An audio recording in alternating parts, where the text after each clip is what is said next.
Boa noite a todos. Bem-vindos. A gente fez um grande trabalho aí no último mês para conseguir fazer essa atividade aqui hoje.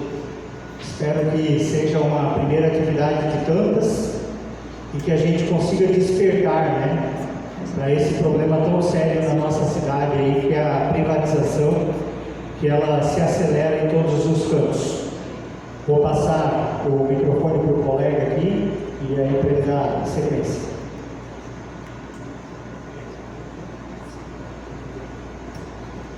Olá, boa noite. Meu nome é Marcel, eu sou trabalhador da Águas de Joinville, diretor do Sincralege e membro da OCI. Essa atividade vai se iniciar chamada pelo Sincralege, representa os trabalhadores da Águas de Joinville e do saneamento em geral, porque o DCE é da Univille de Gestão Pública.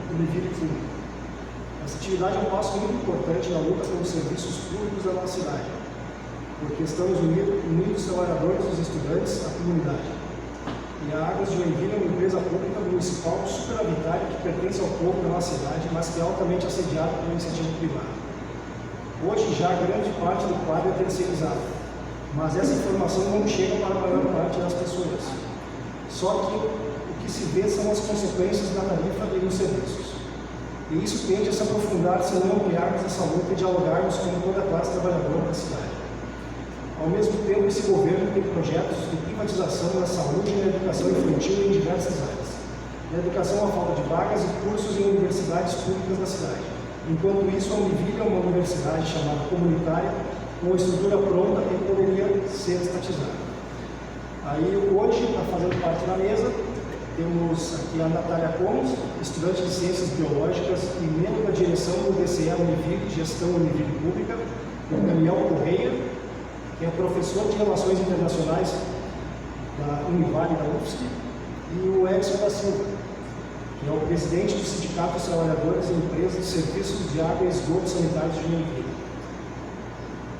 Cada um deles vai falar por 20 minutos, o Daniel e o Edson vão falar por 20 minutos, a Natália pela direita 15 minutos, e logo após todas as falas terá um tempo de 30 minutos para perguntas e comentários. Lá atrás também tem uma banca de livros da OCI, se alguém tiver interesse em dar uma olhada nas publicações. Beleza. Tem aqui também uma lista de presença, nós vamos passar, e nela tem uma pergunta, Deseja fazer parte do Comitê contra a Privatização de Joinville? Aí você coloca sim ou não. Tá bem importante para a gente dar continuidade ao trabalho depois, tá bom? Vou passar para vocês aí a lista e depois começa a contar pelos 20 minutos. Pode ser, camarada? Pode ser assim. Beleza. Coloca a caneta aí, por favor.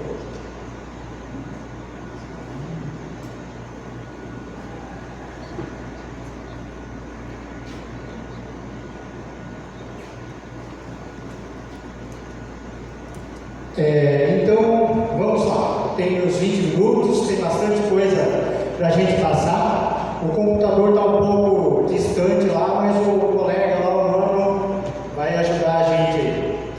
O que é essa privatização do saneamento? Vamos tentar entender um pouco o que acontece no Brasil e o que acontece na nossa cidade. Pode passar. Bom, em 2020 foi criada a Lei 14.026 no governo Bolsonaro, É importante dizer isso porque a partir desta lei não começou o marco do saneamento. A partir desta lei começou o marco para mais privatização no Brasil. Foi isso que começou, tá? Então, assim, até 2033, 90% dos brasileiros têm que ter água tratada nas suas casas. Até 2033, 99% dos brasileiros têm que ter, desculpa, o contrário, até 2033, 99% dos brasileiros têm que ter água tratada. E até 2033, 90% dos brasileiros têm que ter esgoto coletado na sua casa. Pelo menos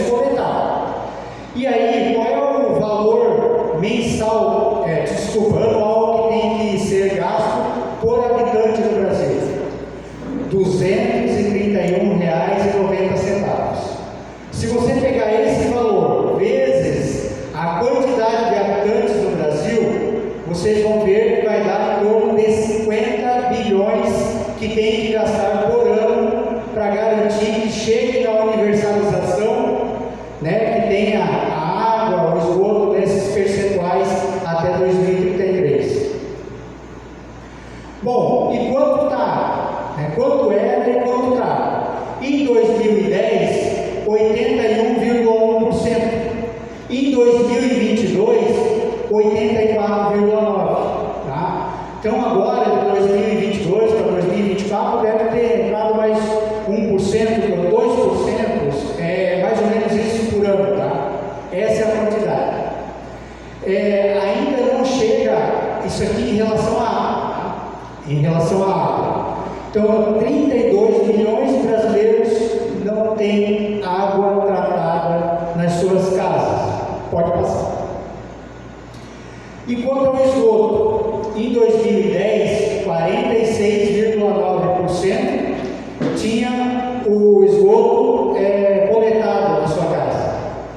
E hoje, 2022, não hoje, né, 2022, 56% somente. Ou seja, 90 milhões de brasileiros que não têm o acesso ao esgoto, o afastamento do esgoto, né? Pelo menos a coleta do esgoto. E o que é coletado está lá, e o que é tratado está aqui. De 46, que é de 2010, o que é tratado é 37, de 56 de 2022, o que é tratado é 52. Pode passar lá não. Então, gente, aqui nesse número, o mais importante é esse aqui, ó. Em 2022, nossa, está ruim esse número ali. Qual é o número lá, mano? Aqui, ó. Tem o xizinho aqui, ó. Quer dizer, o maisinho. 191 mil pessoas internadas por doenças relacionadas à água.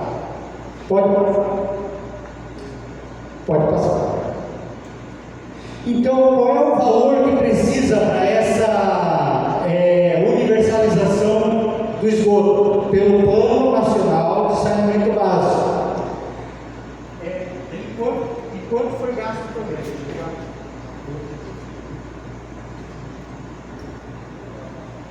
E quanto foi gasto também até 2019, 2020, 2021? Qual é o valor que tem que gastar por ano? Em torno de 50 bilhões, né? Quanto foi gasto em 2019? 16. Quanto foi gasto em 2020? 13 bilhões. Quanto foi gasto em 2021, né? Foi de fato incrementado 17 bilhões para água e esgoto. E tem que ser 50 bilhões, na ordem disso. Lá em 2019, precisava de 357 bilhões para fazer essa universalização. Em 2021, atualizando esse valor, 597 bilhões. Aí nós temos uma contratação, porque assim, existe no Brasil uma associação das empresas públicas de saneamento e existe uma associação que é um sindicato das empresas privadas de saneamento. Então, essa empresa privada, ela contratou lá uma assessoria que disse: não, a situação é muito pior. Era lá 753 bilhões, mas pode chegar a 1.171 bilhões para fazer a universalização. E aí está aqui os valores que eu falei, 16, 13 e 17. Para os valores atuais, ali de 2021, 23 bilhões que foram em 2019, 18 bilhões em 2020 e 17 bilhões em 2021. Por que não tem os dados de 2023 e 2024?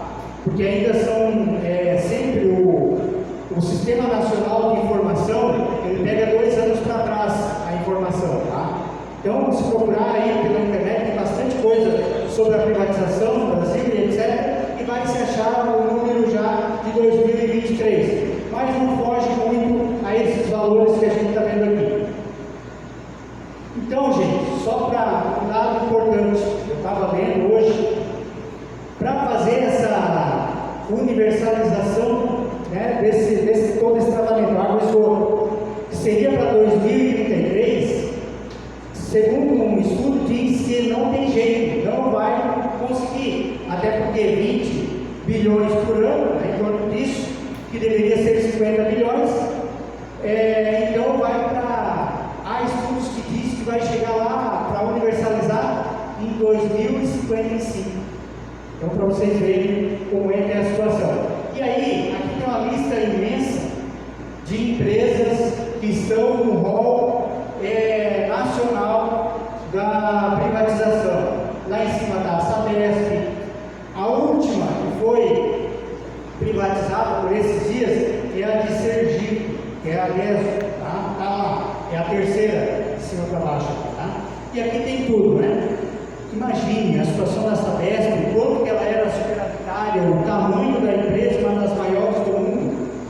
Agora, quem é a maior empresa pública no Brasil é a Sanepar, do Paraná, que acabou de fazer não sei quantas PPPs por esses dias, parceria público-privada.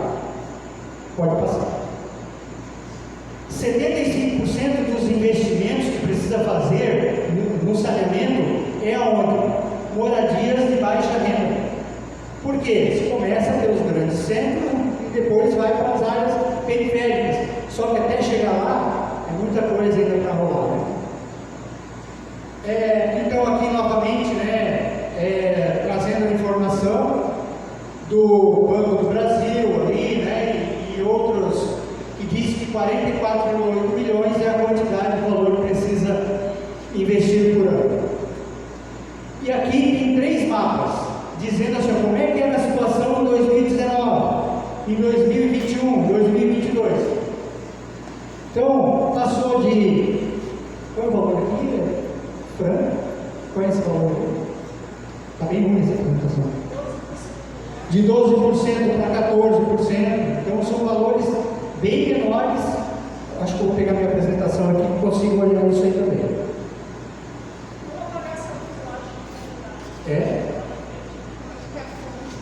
É o segundo botão verde de baixo para cima. Ah, tá aqui, ó. Então vamos lá. De 12 para 14, aqui, né, nessa área verde. De 28 para 30, né, aqui é 31.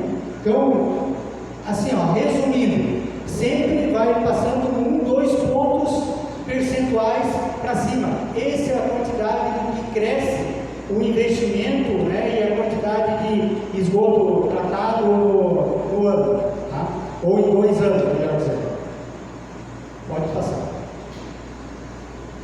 E quais são os valores, então, que anualmente é gasto com o esgoto sanitário, que no Brasil é empenhado, né? 2018, 4 bilhões, 2019, 5 bilhões, ficou melhor? 2020, 5 bilhões, 2021, 7 bilhões, 2022, 9 bilhões. Então aumentou muito pouco para tanta entrega de patrimônio público, que é o que a gente viu, tá? Pode passar.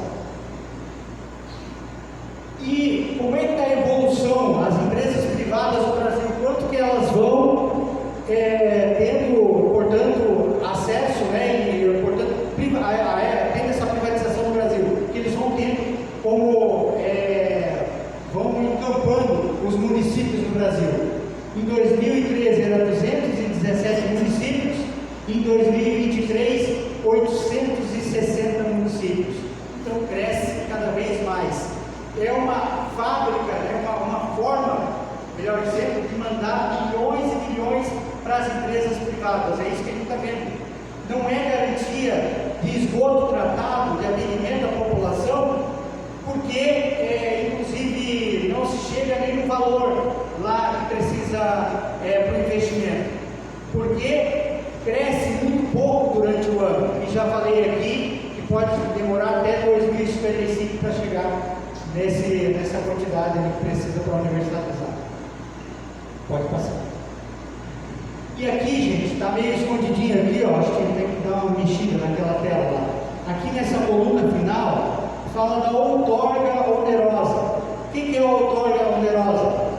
É o que os prefeitos, os governadores querem com a privatização do saneamento. Porque eles querem os valores que vêm para eles aplicarem em outras coisas, para continuar se reelegendo e etc. Tá? Então pode passar a próxima tela, que eu acho que, deixa eu ver se apareceu o valor, deixa eu pegar aqui. Então assim, nesse meio tempo, mais de 33 bilhões já foi distribuído para as empresas privadas, já veio para os municípios, né, e para o Estado, por conta dessa outorga onerosa. Mas assim, vem e vai para onde esse dinheiro? Vai para qualquer outra coisa, menos para a aplicação do saneamento. Até porque o saneamento são 4 coisas, né? Água, esgoto, drenagem e lixo urbano, tá? São esses 4. Mas para a universalização, fala-se água e esgoto, certo? Para 2033. Então, esses 30 e tantos bilhões foi para qualquer outra coisa, não é? É dinheiro que deveria ser aplicado no saneamento, que é desviado para outras coisas. E o mais interessante, aqui na parte final, fala da Corsan. A Corsan, o valor dela é de 13 bilhões. Quanto é que no fim ao cabo foi pago pela Corsan? 4 bilhões somente. Tá? Pode passar. E nesse gráfico a gente vê a inversão. Vinha as empresas públicas recebendo mais dinheiro do que as empresas privadas. Quando entrou a Lei 14.026 do marco do saneamento, inverteu. Olha aqui a empresa privada. Muito mais dinheiro do que a empresa pública. E tem muito mais empresa pública do que empresa privada. Mas a quantidade muito maior de valores, tá? Vai para a empresa privada. Inclusive pela a Caixa Econômica envolvida, o Banco do Brasil, o Banco Nacional de Desenvolvimento Social. A gente costuma dizer, né, na nossa área, que é o humanitário, que é o ramo de energia, de saneamento, de gás e de meio ambiente, que o S não é de social, é S de privatização, porque o dinheiro vai tudo para as empresas privadas. Pode passar. Poxa, não mesmo. Então deixa eu voltar aqui. Então aqui era só para mostrar um dado bem importante, tá? Em relação, por exemplo, ao Rio de Janeiro. Só no Rio de Janeiro, em relação ao bloco 1 e bloco 4, somando os dois aqui, foi para em torno de envolvido dinheiro público, tá? Para ajudar lá na privatização, mais de 18 bilhões que foi para conseguir fazer aquela privatização. 5 minutos? Pode passar. Então, assim, o BNDES, que é o Banco Nacional de Desenvolvimento Social, o que compõe o valor? Ah, tá, acho que tem que puxar para cá mesmo, agora é fixo aí. Então, o que compõe o valor? 64% do que ele tem para aplicar em infraestrutura.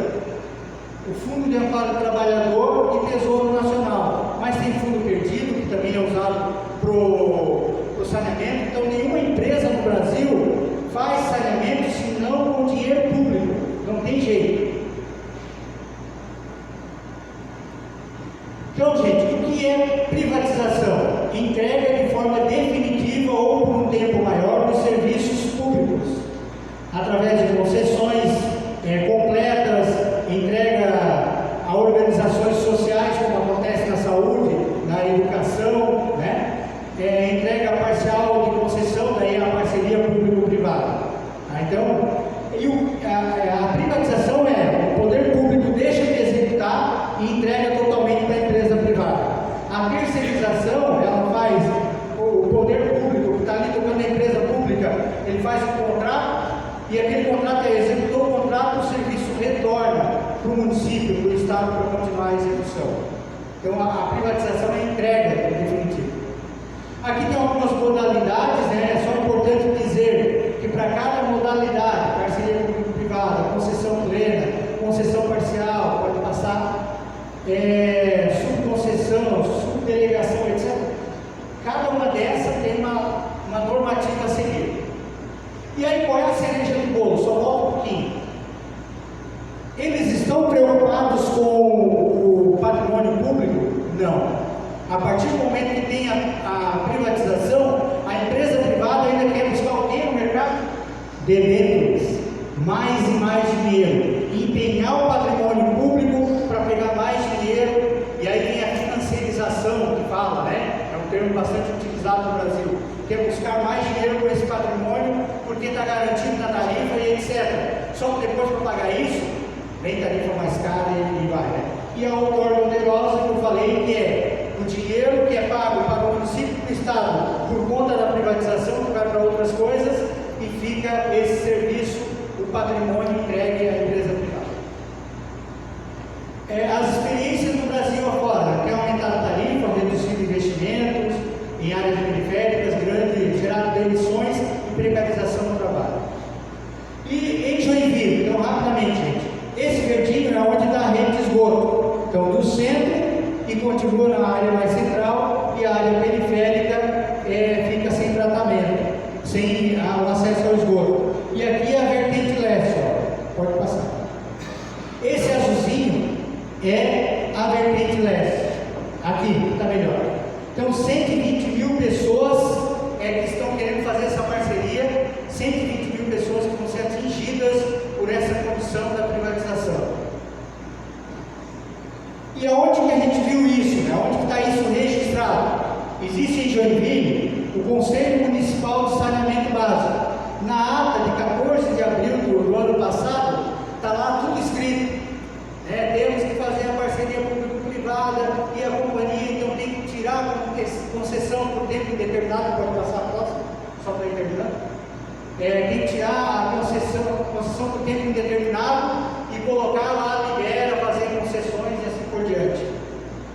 Então, o que a gente espera da companhia? O que a gente espera da direção da cidade? O que a gente espera dos vereadores? É que eles não aceitem essa condição da privatização, que vá buscar o dinheiro necessário aonde está o dinheiro, que é no BNDES, no FAT, no PAC, que é o Programa de Aceleração de Crescimento, então é do governo federal.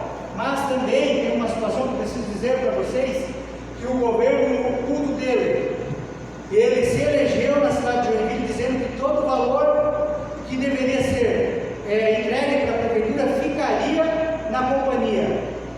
Em 10 anos, até 10 anos, contando lá de trás, até 2018, 168 milhões foi para a prefeitura que deveria ter ficado empenhado na companhia. Existe um estudo de 2017 que era 200 milhões para fazer essa obra na vertente leste. Estava dada, se não fosse tirado, o valor da companhia Águas do Joinville. De 2018 para cá, mais esse valor, 160, quase 200 milhões, novamente foi entregue para a prefeitura, que para a prefeitura é muito pouco, mas para a companhia é a vertente leste que seria executada com dinheiro da própria companhia. Então, essa aqui é a lei, né? A lei 5064 de 2004, que criou a companhia. Em 2019 ela foi tornada por tempo indeterminado, a concessão para a companhia, e agora eles querem mudar, pode passar. E aqui está dizendo qual é a mudança, né? O que está e o que tem que chegar, para garantir que tenha parceria público-privada, que possa fazer qualquer outra forma para buscar esses valores, sendo que eu tenho no governo federal, e se ficasse o valor na companhia, eu teria suficiente para a execução. Então, a cobertura hoje em Joinville, para o ano que vem, é de 51%, e aí vai crescendo. Mas até nesse dado aqui, que é o mais atualizado, diz que chegaria perto da universalização só em 2044. Então é complicado fazer até 2033 a universalização universalização. Mas eu quero dizer para vocês que se procurar, tem dado suficiente para dizer assim, na companhia se executa com a quantidade de pessoas que tem, nós chega um pouco mais de garantia de engenheiros e técnicos, nós chegaríamos a fazer a execução completa para 2033 da universalização, se tivesse inclusive o dinheiro necessário. Então, daí terminando, né? O que acontece? Quais as consequências da privatização? Aumento de tarifa, serviços inacessíveis, redução da qualidade do serviço, menos investimento em tratamento de esgoto, né, que gera doenças, violação de direitos, há uma precariedade geral nos trabalhos das terceirizadas, que é um absurdo. Porque eles são mais eficientes. A eficiência está ligada diretamente à precariedade. Se vocês olharem por aí afora, pela cidade, vocês vão ver isso, né? Então, aumento de doenças, como a gente já falou, altas taxas de mortalidade infantil, destruição do patrimônio público, que vai ser tornado, né, uma condição para financiarização, para buscar mais dinheiro e acabar com o patrimônio lá no futuro. E no plano do governo, além de dizer que tem que ter plano de demissão voluntária dos servidores públicos, revisão da tarifa, e sempre para maior, cadê a licitação do transporte? Educação, né? Então, promover parceria público-privada para a educação, pode passar. Organizações sociais como São José, que a gente sabe que isso está bem encaminhado também, isso é um absurdo, né? E saneamento básico, parceria público-privada, buscar dinheiro de empresas privadas. Nenhum outro candidato que tem se posicionado em Joinville contra a privatização do saneamento. Então a gente fez esse evento e a partir de hoje, com as gravações, com tudo que a gente fez na mídia e tudo mais, e com eventos que a gente vai lançar aqui, né, um comitê e tudo mais, que a gente consiga levar para frente essa discussão e reverter essa situação da privatização. Estamos terminando. E aí na companhia há um desmonte, porque assim, em 1.200 trabalhadores na categoria, na cidade, em torno de 480 são internos da companhia. 60% desses trabalhadores já são de empresas terceirizadas, mas é de empresas terceirizadas, não é de uma privatização que vai de vez. Então, mas aqui está ligado então, a uma precariedade, né, e tudo mais. Em diversos setores, por ações da gestão entre parentes, o que a gente vê é inclusive atacar os direitos dos trabalhadores. O artigo 468 da CLT, ele é taxativo dizendo assim, se tem que ter mudança de um setor para outro, tem que ter a conversa com o trabalhador, porque ele entrou para um concurso público, porque ele tem uma descrição da atividade e tem que conversar com ele para dizer assim, até porque o próximo trabalho que ele vai fazer pode ser um trabalho que agrega valor à empresa, mas também o funcionário, o trabalhador não pode perder, o trabalhador, né, ele não pode perder a sua remuneração, o seu salário. Quem é que garante o trabalho da companhia na cidade de Joinville? São as empresas terceirizadas? Não. São a diretoria da empresa? Não, esses vão embora também. É o prefeito de Joinville? Não. São os trabalhadores públicos, esses que sabem o que tem que fazer e o que combinar a continuidade do trabalho. E em 2020 foi colocada essa questão da regionalização. Então no estado de Santa Catarina existe um projeto de regionalização, que a companhia muitas vezes se alia à diretoria da empresa, se alia às empresas privadas lá, dizendo que é um absurdo ter regionalização, quando na verdade é uma necessidade até para buscar recursos, mas ela acaba se juntando com o lado da privatização e não com os trabalhadores públicos. Para ir fechando, pode passar. Então nós fizemos diversos eventos em Joinville, participamos do Comitê Municipal de Defesa de Serviço Público, assinamos manifestos, publicações de campanha, participamos de atos contra a privatização e contra a terceirização. Pode passar. Então, acompanhamos projetos na Câmara, se o projeto entra na Câmara de Vereadores, para a privatização, Plano Municipal de Saneamento Básico, teve lá uma audiência, a gente participou, agora em agosto teve uma nova audiência que eles nem divulgaram para as pessoas. E por fim, o que a gente propõe aqui? Nós temos que continuar levando esse debate para toda a população, convencer mais e mais pessoas, trazer pessoas para o nosso lado contra a privatização, por serviço público gratuito para todos, em todos os serviços, em tudo aquilo que a gente precisa, educação, saúde, saneamento e assim por diante.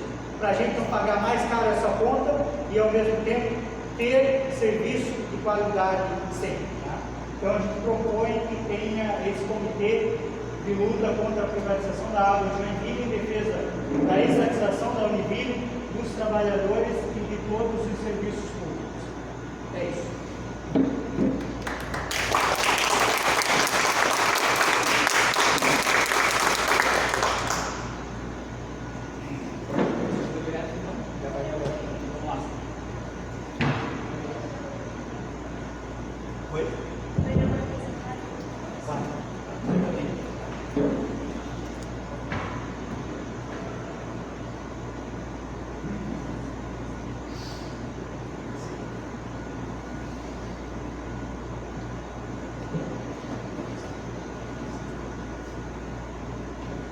Muito bem, então boa noite a todos. Eu sou Daniel Correia da Silva, sou economista e trabalho também na área de relações internacionais, e a minha incumbência aqui na noite de hoje é tratar com vocês a respeito da dívida pública e do caráter das terceirizações.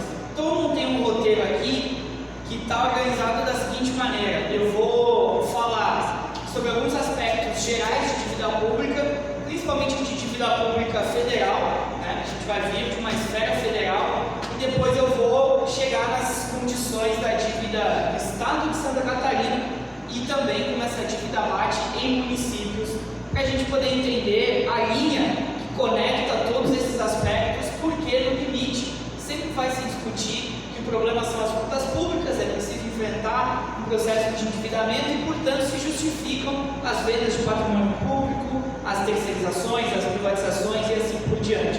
Como esse acaba sendo, muitas vezes, o grande subterfúgio para a discussão desses temas, eu vou trabalhar um pouco deles aqui com vocês. Então, o início aqui da nossa conversa é para falar sobre o orçamento público federal, né? O Brasil, em geral, tem um orçamento de aproximadamente 4,3 trilhões de reais. Esse é o total que o Brasil reúne quando nós juntamos tudo se coleta em tributos, ou seja, taxas, impostos, contribuições, e tudo que o Brasil consegue ter de saldo positivo, de lucro, das suas companhias estatais. É disso que se forma o orçamento do Estado com relação às suas receitas. Em termos de despesas, esse é o quadro de despesas que o Brasil tem deste orçamento de pouco mais de 4,3 trilhões de reais. Esses dados aqui vêm da Auditoria Cidadã da Dívida, que faz um trabalho de estudar na minúcia o orçamento do Estado brasileiro e verificar quanto de todo o dinheiro que nós temos disponível arrecadado no Estado brasileiro é destinado ao pagamento de juros, amortizações e refinanciamento da dívida pública federal. Como a gente pode ver aqui na tela, aproximadamente 43% de tudo que o Brasil arrecada em impostos, taxas, contribuições e de lucro das suas estatais vai para o pagamento da dívida pública. Esse pagamento ele tem algumas nuances, né? Porque ele não é só o pagamento da dívida pública em si. Entram aqui também os refinanciamentos, então toda a rolagem da dívida também está aqui, quando se vende um título novo para poder pagar um título antigo que está vencendo. Então todo esse processo de rolagem que o Brasil faz está contabilizado aqui nessa conta, e também entram aqui os pagamentos de juros e amortizações, então o principal da dívida e só os juros dela. Isso consome, portanto, 43% do orçamento público federal. Nessas circunstâncias, quando a gente olha outros tipos de investimentos do Estado, nós vamos ver que, por exemplo, o segundo maior gasto que a gente tem não consome a metade do que a dívida pública consome, que vai bater esses 20% aqui de previdência social, gastos previdenciários. Depois, os gastos com assistência social são de 5,9%, quase 6% com programas sociais em geral. E aí nós temos saúde com 3,6% e educação com 2,9%, além de gastos judiciais do Estado com 3,4%. Portanto, a rigor, o Brasil gasta em orçamentos de saúde e educação menos de 10% do que tudo aquilo que é despendido com juros, amortizações e refinanciamento da dívida pública federal. Uma vez que a gente tenha contabilizado esse quadro aqui, eu quero largar com essa discussão junto a vocês para a gente recuperar um certo histórico da trajetória do que foi essa dívida pública. Por que ela chegou nos patamares em que chegou? Por que nós temos hoje uma dívida pública que é de aproximadamente 7 trilhões de reais, esse é o montante absoluto da dívida pública federal, e um PIB que tem pouco mais de 8 trilhões de reais. Ou seja, a nossa dívida pública federal está hoje em 79% do PIB, chegando quase a 80% do PIB, que é o conjunto calculado de tudo que se produz de riqueza pelos trabalhadores do Brasil. Essa nossa dívida chegou a 7 trilhões de reais e nós precisamos discutir exatamente de onde ela veio, que mecanismos alimentam essa dívida. E eu quero lançar aqui uma hipótese junto a vocês, que eu vou trazer depois lá no final, mas já para adiantar um pouco, não funciona como muitas vezes se quer fazer com que nós acreditemos, que essa é uma ideia de que a nossa dívida é resultado de uma irresponsabilidade com as contas que faz com que o Estado acabe gastando mais do que arrecada. A conta parece absolutamente simples, parece bastante trivial, muito intuitivo pensar nesses termos, mas a gente vai ver que as coisas não funcionam bem assim. Então, como ponto de partida, a gente vai discutir aqui a dívida pública e aí, por favor, eu quero recuperar um pouquinho da trajetória dessa dívida no Brasil. Até o início do Plano Real, que completou 30 anos agora em 2024, nós não tínhamos a dívida pública como um elemento central da economia brasileira. Na verdade, nós tínhamos muito fortemente uma explosão da dívida externa brasileira dos anos 70, dos anos 80 e de meados dos anos 90 como grande entrave da nossa economia, fazendo com que boa parte do esforço de economia do Estado servisse para pagar a nossa dívida externa. O Brasil nos anos 90, ainda antes de adotar o real, junto com vários outros países da América Latina e do mundo, reorganizou a sua dívida externa. Nós trocamos a nossa dívida externa por dívida interna. O que a gente fez? Adotou um plano em que foi alterada a moeda de contratação dessa dívida. Então, dívidas que nós tínhamos contratadas em dólares, em contratos de empréstimos, foram convertidos em títulos de dívida pública federal no Brasil, em moeda doméstica.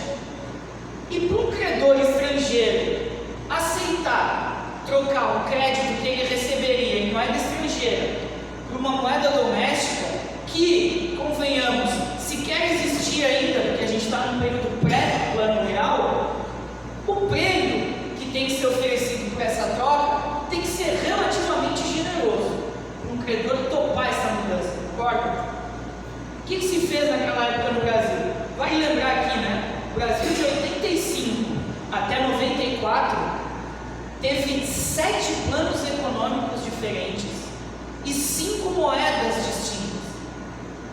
Então, o cenário de instabilidade econômica desse período era gigantesco. Para conseguir fazer com que um credor internacional trocasse um saldo a receber em dólares, muito mais seguros, por uma moeda que sequer existia, o prêmio oferecido foi muito alto. O Brasil, portanto, tem a explosão da sua dívida pública federal precisamente junto com o início da nova moeda.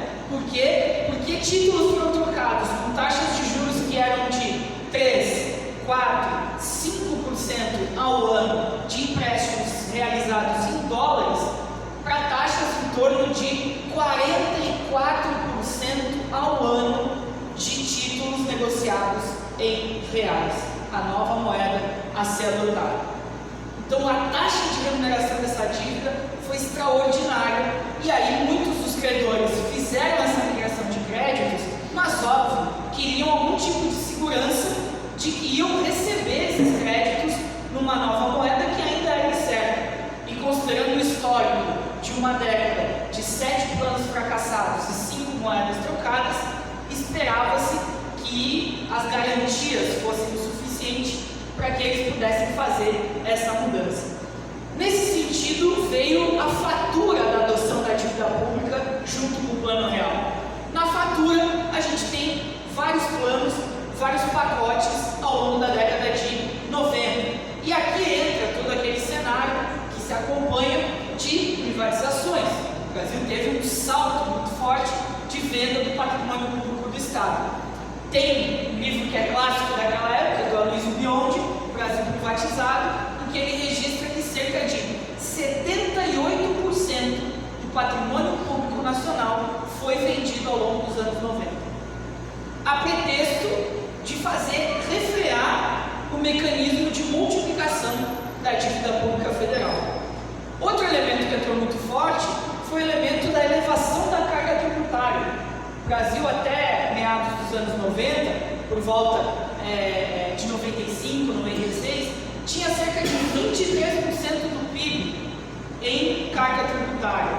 Foi precisamente durante a adoção do Plano Real e a explosão da dívida pública que a nossa carga tributária disparou para o próximo de 35%, 36% do PIB, um aumento que, em termos absolutos, significa 50% a mais de carga tributária. Todos nós aqui, assalariados que vivemos no Brasil, sabemos que esse aumento de carga tributária se deu majoritariamente sobre gastos de consumo, que oneram os trabalhadores, e sobre a renda. Qual renda? Dos lucros, dos empresários, do patrimônio? Não, as rendas do trabalho. Então, o peso da carga tributária para também fazer frente às despesas com a dívida foi jogado sobre os trabalhadores. Na sequência disso, nós também tivemos nos anos 90 uma série de quitações de direitos sociais. Vou registrar apenas um deles, que é o mais emblemático desse período, porque ele permanece até os dias atuais. Daquele orçamento que a gente tinha visto ali de previdência social, que consome 20% da arrecadação do país, tem um orçamento que é especificamente para a Previdência, que envolve a desvinculação das receitas da União, que foi aprovada lá durante o início do Plano Real, num patamar de 20% de todas as contribuições que envolviam o caixa da Previdência Social. O que significa isso? Desvincular uma receita significa que receitas de contribuições, que não são impostos, não são taxas, contribuições, são chamadas de receitas vinculadas, ou seja, é um tributo que vai diretamente para uma finalidade. Em qualquer garrafa d'água dessas aqui que a gente tem, em qualquer consumo, tem uma contribuição chamada COFINS, Contribuição para o Financiamento da Seguridade Social. Ela não é usada para outra coisa senão financiamento da Seguridade Social. Adotado o Plano Real, o governo confisca 20% desse caixa e emplaca, desde o início do plano, 5 reformas previdenciárias nas costas dos trabalhadores, nos fazendo trabalhar sempre mais, pagar sempre mais do nosso contra-cheque a título de receita previdenciária no desconto do INSS. E isso também é devido a esse mecanismo de remuneração da dívida pública federal. Na sequência desses elementos, em 2000, é aprovada a chamada Lei de Responsabilidade Fiscal, a pretexto também da ideia de refrear a multiplicação da dívida pública brasileira, porque nenhum desses mecanismos aqui, que já açoitavam os trabalhadores, foi suficiente. O aumento da carga tributária, a retirada de direitos sociais e a explosão das privatizações não segurou a multiplicação da dívida pública, que era, no início do Plano Real em 94, de aproximadamente 64 bilhões de reais, e vai bater 2002 em 700 bilhões de reais. A dívida pública multiplicada por 10 nesse período, dos primeiros 8 anos do Plano Real, com todos esses pacotes aqui sobre os trabalhadores. Adotada a LRF, a Lei de Responsabilidade Fiscal, nos anos 2000, vem uma série de restrições no orçamento do governo federal, dos estados e dos municípios. A ideia é poder sempre fazer um caixa extraordinário para que seja feito o pagamento, pelo menos, dos juros da dívida pública. O famigerado superávit primário, aquele que faz as contas de qualquer ente público fechar no azul para pegar esse caixa e não investir, por exemplo, em saneamento básico. Pegar esse caixa e investir na remuneração dos títulos da dívida pública, pagamento desses juros. É o que vai avançando. E depois a gente tem, a partir dos anos 2015, 2016, uma crise muito forte no Brasil e toda uma agenda de contra-reformas, que eu não vou estender muito aqui, mas o essencial dessa discussão é colocar o seguinte: quando a Lei de Responsabilidade Fiscal é aprovada, e nós temos em 2000, a adoção dessas metas mais restritas no orçamento, ela coincide de alguma maneira com um ciclo externo de expansão da economia mundial, que também toca no Brasil, e que também fez com que, no caso brasileiro, se pudesse cumprir por 13 anos consecutivos a Lei de Responsabilidade Fiscal, pelo menos no âmbito federal. O que a gente teve nesse período? De 2000 a 2013, na média, o Brasil registrou superávit fiscal de aproximadamente 1,3% do PIB. São valores bastante expressivos para as contas públicas nacionais. O que acontece com a trajetória da dívida pública nesse período? A gente sai, primeiro, de 94, 64 bilhões de reais de dívida, passa os anos 2000, 700 bi, e vai chegar lá em 2013, depois, que foi o último ano que o Brasil conseguiu registrar um superávit fiscal de fato, a gente chega lá em 2013 com uma dívida pública federal de 1,5 trilhão de reais. Então, a gente fez um esforço no Estado brasileiro de economizar todo tipo de gasto social para fazer frente à remuneração da dívida pública, e ao invés de ela diminuir, ela dobrou de tamanho. Foi de 700 bi para 1,5 trilhão. Entre 2000 e 2013, os anos em que o Brasil fechou as contas no azul.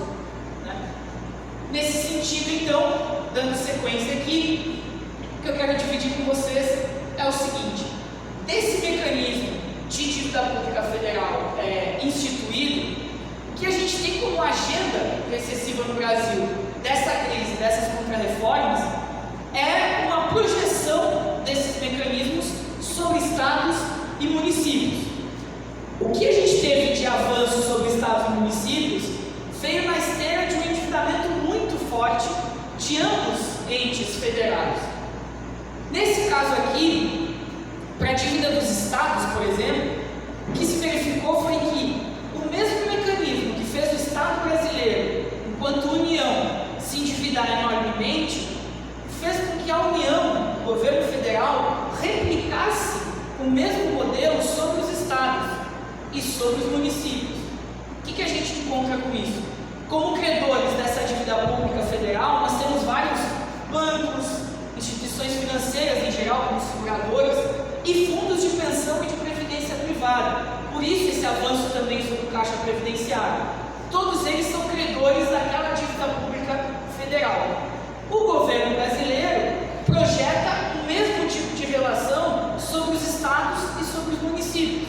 Ou seja, na mesma medida em que se organiza uma drenagem dos recursos públicos para todos aqueles que são financiadores da dívida pública federal, o governo, para compensar as perdas que tem no sistema financeiro, vai para cima dos estados e vai para cima dos municípios e suga os caixas dessas duas entidades. Estados e municípios ficam estrangulados, ao ponto em que, em 97, foi feita uma grande renegociação da dívida dos estados, em que várias companhias prestadoras de serviço dos estados foram privatizadas,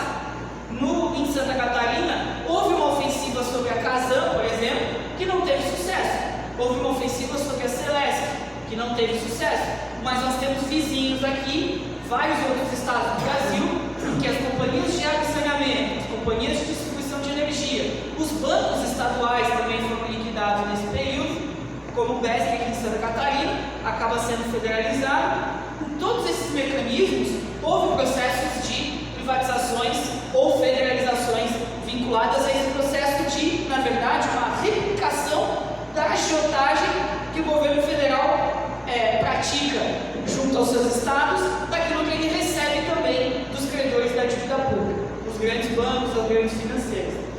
Nesse processo, teve uma renegociação da dívida dos estados também em 2016. Eu tenho esse e mais um slide, Edson, e aí eu já caminho para encerrar.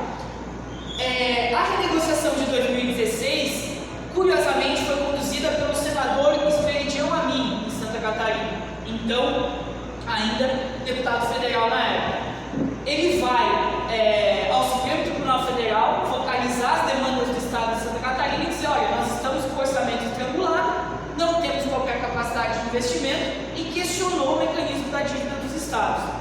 Ele cabeça a ideia, vários outros estados, secretários da Fazenda estaduais acompanham o pleito, e o governo, o Supremo Tribunal Federal concede uma suspensão do pagamento da dívida dos estados com a União por 2 anos, com uma recomposição, uma reconstituição dessa dívida progressiva, primeiro até 2018 e depois com a pandemia estendido até 2022. Só que isso não vem sem contrapartidas. Qual é a agenda de contrapartidas dessa renegociação das dívidas dos estados de 2016?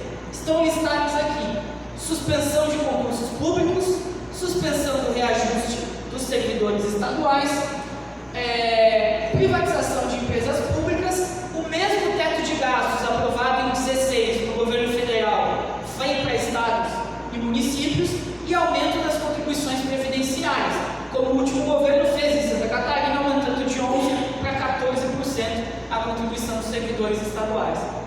Nessa mesma esteira, aparecem os planos de ajuste sobre os municípios, na mesma esteira das decisões estaduais. E aí entram vários municípios, Joinville incluso, Florianópolis e tantos outros. O que aparece? Despesas com terceirizados também vão ser consideradas despesas com pessoal, para efeito de contabilização na lei de responsabilidade fiscal, e justificar todos os cortes, todas as privatizações, todas as terceirizações do patrimônio público. Planos de securitização de créditos, ou seja, a cidade tem uma dívida ativa com algum credor de IPTU ou de ISS e pode fazer a venda desse ativo a receber para alguma entidade privada que antecipa o crédito, uma troca de títulos, né? E aí o município antecipa o crédito. A lógica aqui é a mesma da outorga, é tentar antecipar uma receita hipotecando o futuro. Depois a gente vê o que vai acontecer, mas faz uma securitização de crédito, né? Tenta trazer o recurso para agora, porque agora é urgente. A cidade, o estado estão todos sem dinheiro. E também toda a onda de privatizações e terceirizações. Para encerrar então aqui, a última questão que eu queria colocar é a seguinte: aqui já fechou, é só colocar. No sistema em que a gente vive, tem, via de regra, uma interpretação sobre dívida, que é a corrente, que é a ideia de que a dívida existe, ela tem que ser paga porque ela foi contratada, né? Então alguém foi responsável, se endividou, logo a gente tem que fazer uma poupança enorme para pagar essa dívida. Tem uma outra interpretação que é um pouquinho mais realista, mas não deixa de ser ainda um engodo, que é a seguinte: a dívida pode ser uma coisa boa, porque os principais países do mundo são países ultra endividados. As principais empresas do mundo são empresas que não operam só com capital próprio, elas operam com capital de terceiros. O sistema capitalista funciona assim.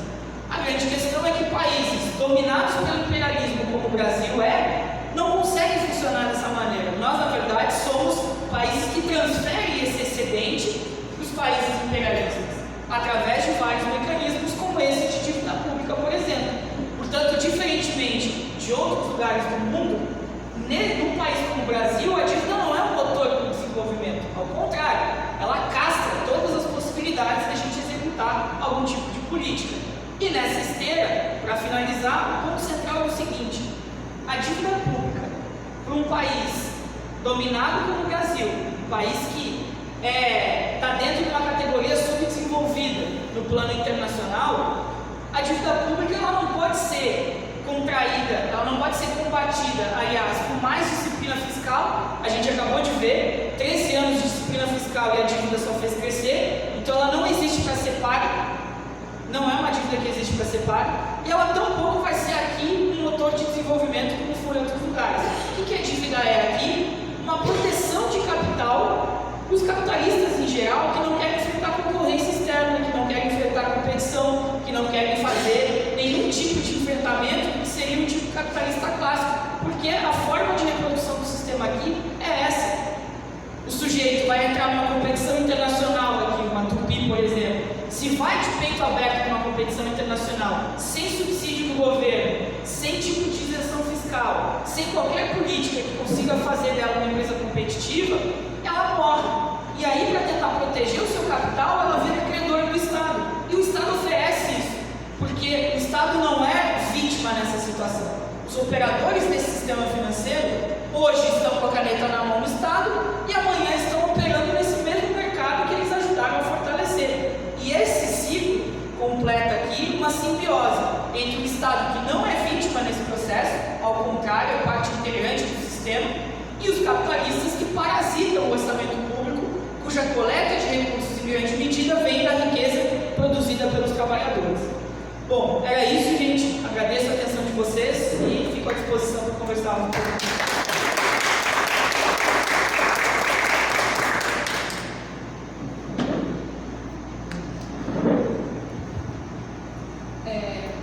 Boa noite, eu sou a Natália, eu sou a representante do DCF hoje. A gente vou falar um pouquinho sobre como a gente chegou no DCE, da Univille, que a gente foi eleito, um pouco da história do DCE e o que a gente está tentando construir lá, e um pouco da história da Univille também. Então, a gente foi eleito agora na metade do ano, né? Numa chapa que foi construída pelo comitê, né? Foi feito por um comitê chamado Comitê pela Univille Pública, que estava fazendo atividades, né? Estava mobilizando muitos estudantes da Univille, né? A partir dessa vontade, assim, dessa premissa de que a Univille não tem como ser privada, né? A gente tem que estatizar a Univille para que ela funcione para os estudantes, né? Então, foi com esse objetivo então, que a gente se candidatou ao DCE, que é o Diretório Central dos Estudantes, né? Tem que representar os estudantes, mas não havia sendo feito, né? E, então, numa questão de 12 anos que se passou pelo DCE, a gente viu uma direção de direito, uma direção que era totalmente descolada da realidade dos estudantes, de promover festa de atlética e carteirinha da Uni, e era só isso que servia o DCE. A gente não via uma disposição geral, assim, com o estudante e com os interesses de verdade dos estudantes também, né? Então, teve esse desmonte também, né? A gente acabou não tendo muita expressão de votos. A gente ganhou o DCE, então, com 144 votos e, no entanto, a direita fez 115 votos na outra chapa, né? Então, isso expressa o quão despolitizado está, enquanto a gente tem um nível de 5 mil estudantes, né? Então, isso é muito pouco voto. E a nossa missão, então, é nada mais do que reconstruir esse espaço como um espaço político, né? Um espaço de luta. Porque muitos estudantes não sabem nem o que é o DCE, né? Para que serve eles, não sabem onde fica a sala do DCE. Então, nosso processo agora, assim, é de meter a cara e reerguer ele mesmo, né? E não só esse objetivo, objetivo também, mas a gente sempre tem como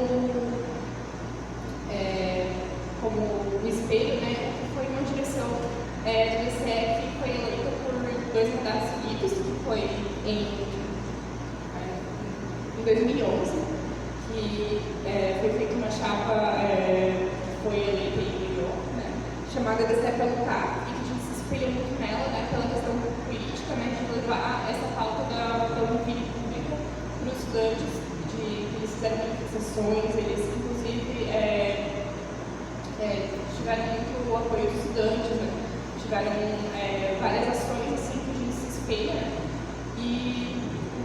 Só que agora o nosso desafio é muito maior, porque a Univille está muito maior. A gente tem mais questão de que muitos estudantes vêm de fora, né? Até mesmo de Univille, da região, eles vêm para cá para estudar. A gente tem também o desafio de não só articular isso com os estudantes da Univille enquanto DCE, mas também fazer uma ponte com os centros acadêmicos, né? Porque a gente tem que fomentar também, né, esse espaço de luta não meio que isolado, assim, né? A gente tem que fazer isso em conjunto, né? E fazer assim como os sindicatos fazem, né? Fazer mesmo um sindicato estudantil, em que a gente possa ter essa dinâmica, como a gente está vendo aqui, de convidar o sindicato para dentro da universidade, a universidade também a gente poder ter no sindicato também um apoio, né, estudante e operário junto, né. Não só também na Univille, como a UDESC, que é do lado da Univille, né, que inclusive a gente vê um cenário de uma tentativa, né, não de privatização, mas de terceirização, de entregue, né, à iniciativa privada algumas questões da própria UDESC, né. Então, conversar ter esse diálogo com os estudantes que estão logo ali do lado, né. O que a gente vê hoje não só a questão da universidade em si, mas tudo que faz, tudo que está na vida de um estudante, né. O que a gente vê na vida de um estudante de Joinville ou do Brasil inteiro é um estudante trabalhador, né. O estudante tem que trabalhar 8 horas, ou às vezes pode ser até 6 horas no estágio, mas é uma rotina desgastante, pegar ônibus, pegar mais de 2 horas de condução por dia, você pagar caro essa condução, né, pagar R$5,50 para ir, R$5,50 para voltar, às vezes não tem hora para voltar da faculdade, né. Então, a gente vê essa realidade, não ter onde comer, onde almoçar direito, onde jantar, onde se alimentar de uma maneira decente e acessível, né? E isso a gente não vê na Univille. A gente tem um restaurante universitário ali na UDESC, só que ele não é acessível para quem é de fora, né? Para quem agora é da UDESC, é 5 e pouco, que agora eles conseguiram um benefício assim, do governo, um incentivo. Enquanto os estudantes da Univille, que está ali do lado, eles, se é bolsista, às vezes, que nem é o meu caso, eu sou estagiária da UDESC, eu trabalho 6 horas na UDESC e também estudo na Univille. Então, como eu sou estudante da Univille, eu não sou nada com a UDESC, porque tem que pagar R$12 e comprar um saco. Enquanto o estudante da UDESC paga R$5. Então, eles fazem essas coisas para meio que rivalizar, né? Um estudante com o outro. E também outras questões de que agora a UDESC, inclusive, está fazendo um setor de carreiras em que não existe mais uma RH, né, para os estagiários, não existe um setor de estágio. Agora é um setor de carreiras que basicamente é convidar a iniciativa privada a explorar a mão de obra dos estudantes ali da UDESC, né, que é altamente especializada, gente de pós-graduação, gente de cursos que são muito bons, né, por sinal. E, enfim, eu estou falando mais UDESC aqui mas o que a gente vê, então, basicamente tem que falar isso, assim, não é só fechado a Univille, né? O que a gente vê é essa privatização no geral, entregue que é público em geral, né? E a questão também que a gente vê agora, que está sendo muito divulgado, foi um gasto enorme, né, para divulgar agora, a questão da universidade gratuita, esse programa do Jorginho Melo, né, do governador. Eles acabaram com o EDU, que era um projeto, um programa de bolsas que existia antigamente, né, em que eles abrangiam 63 mil estudantes, 78 instituições, e agora com a universidade gratuita eles vão abranger 45 mil pessoas, mas aí apenas 16 instituições e 14 são da CAF. Então, a CAF ela tem uma história que é o sistema em que a Univille faz parte, né? A CAF, assim como a FURB, a Univille, assim, é desse sistema então, que surgiu de uma forma como dessa vertente europeia assim, das faculdades que existiam.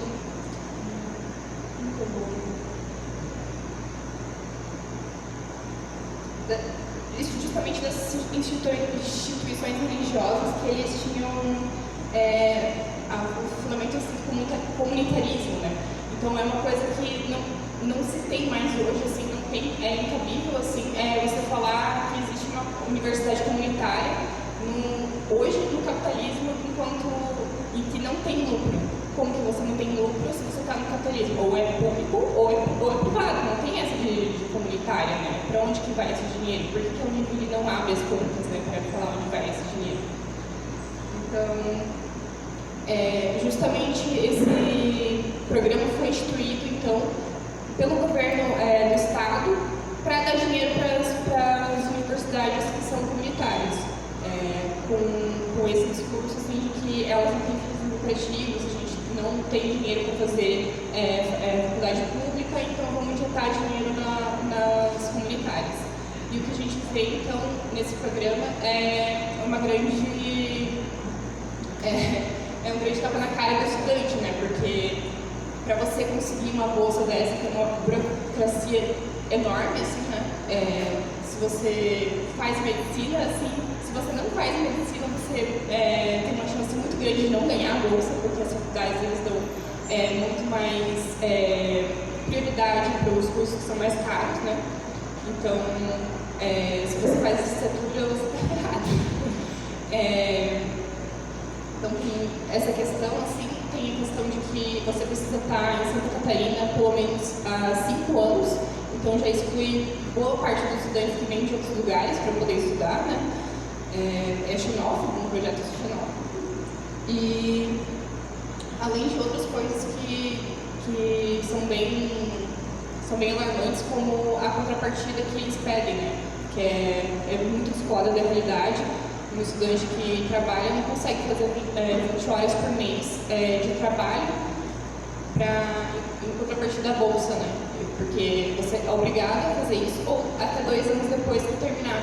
Só que a faculdade não oferta esses locais, né? Esses projetos.